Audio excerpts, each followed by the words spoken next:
விஷாலுக்கு கொஞ்ச நாளைக்கு முன்னாடி டைமே சரியில்லை அப்படின்னு தான் சொல்லணும். ஆனா அது இப்பதான் கொஞ்சம் கொஞ்சமா நிவர்த்தி அடைஞ்சிட்டே வருது. ப்ரொடியூசர் கவுன்சில்ல இருந்து விஷால தற்காலிகமா நீக்கினது ரத்து அப்படின்னு சொன்னதும் அதிகாரப்பூர்வமா அவரு ப்ரொடியூசர் கவுன்சில்ல ஒரு மெம்பர் ஆயிட்டாரு. அதை தொடர்ந்து மார்ச் மாசம் 5ஆம் தேதி நடக்க இருக்கிற ப்ரொடியூசர் கவுன்சில் எலெக்ஷன்ல தலைவர் பதவிக்காக விஷால் நிக்கிறதுக்கு நாமினேஷன் பேப்பரை ஃபைல் பண்ணிருக்காரு. இதுல ஹைலைட்டான விஷயம் என்ன அப்படின்னா, விஷால் தலைவர் பதவிக்காக நிக்கிறத கமலஹாசன் முன்மொழிஞ்சிருக்காரு. அதுக்கான அபிஷியலான நோட்டீஸும் வெளியிட்டு இருக்காங்க.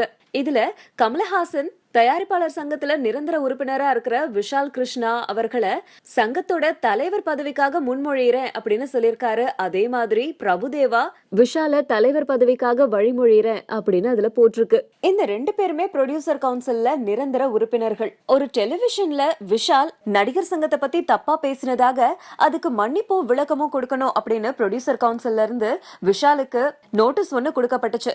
ஆனா அதுக்கு விஷால் எந்த ஒரு பதிலும் சொல்லாததால விஷால தற்காலிகமா ப்ரொடியூசர் கவுன்சில்ல இருந்து நீக்கினாங்க.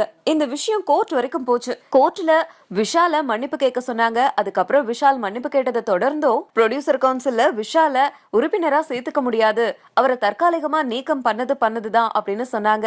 இதுக்கு நீதிபதிகள் விஷால் தரப்ப நல்லா விசாரிச்சு ப்ரொடியூசர் கவுன்சில் விஷால் சொன்ன விஷயத்த மிகைப்படுத்தி புரிஞ்சுக்கிட்டீங்க, அவரை நீக்கம் பண்ணிருக்கிறத ரத்து பண்ணணும், அதுக்கு ஒரு நாள் அவகாசம் தரோம் அப்படின்னு சொன்னாங்க. அதை தொடர்ந்து ப்ரொடியூசர் கவுன்சில் விஷால தற்காலிகமா நீக்கின விஷயத்த ரத்து பண்ணாங்க. சோ அதை தொடர்ந்துதான் விஷால் இப்போ ப்ரொடியூசர் கவுன்சில்ல தலைவர் பதவிக்காக நிக்கிறாரு. தயாரிப்பாளர் சங்கம், நடிகர் சங்கம், சோசியல் இஷ்யூ இதுலலாம் விஷாலோடைய தலை உருண்டாலும் திரைப்படங்கள்ல விஷால் ஓரளவுக்கு செழிப்பாவே தான் இருந்துட்டு இருக்காரு.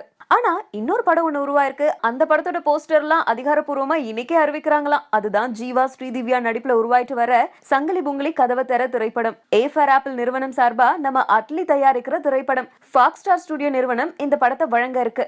இந்த படத்தை நடிகவேல் M.R. ராதாவோட பேரனும் இயக்குனர் பிரியதர்ஷனோட உதவியாளருமா இருந்த ஹைக் அப்படிங்கிறவர் தான் இயக்குறாரு. இந்த படத்துல ராதா ரவி, ராதிகா சரத்குமார்னு எல்லாரும் முக்கியமான வேடத்துல நடிக்கிறாங்க. சூரி, தம்பி ராமையா, கோவை சரளா, நான் கடவுள், ராஜேந்திரன், தேவதர்ஷினின்னு ஏகப்பட்ட பேர் நடிச்சிட்டு இருக்க இந்த திரைப்படம் ஒரு குடும்ப பாங்கான திரைப்படம் அப்படின்னு இயக்குனர் அட்லியே சொல்லியிருக்காரு. அது மட்டும் இல்லாம தனக்கு இயக்குனர் அப்படிங்கிற ஒரு அந்தஸ்தை கொடுத்து தன்னை இயக்குனரா அறிமுகப்படுத்தின நிறுவனத்துக்கு ஒரு படம் தயாரிக்கிறேன்னு நினைக்கும் போது ரொம்ப பெருமையா இருக்குன்னு சொல்லியிருக்காரு அட்லி.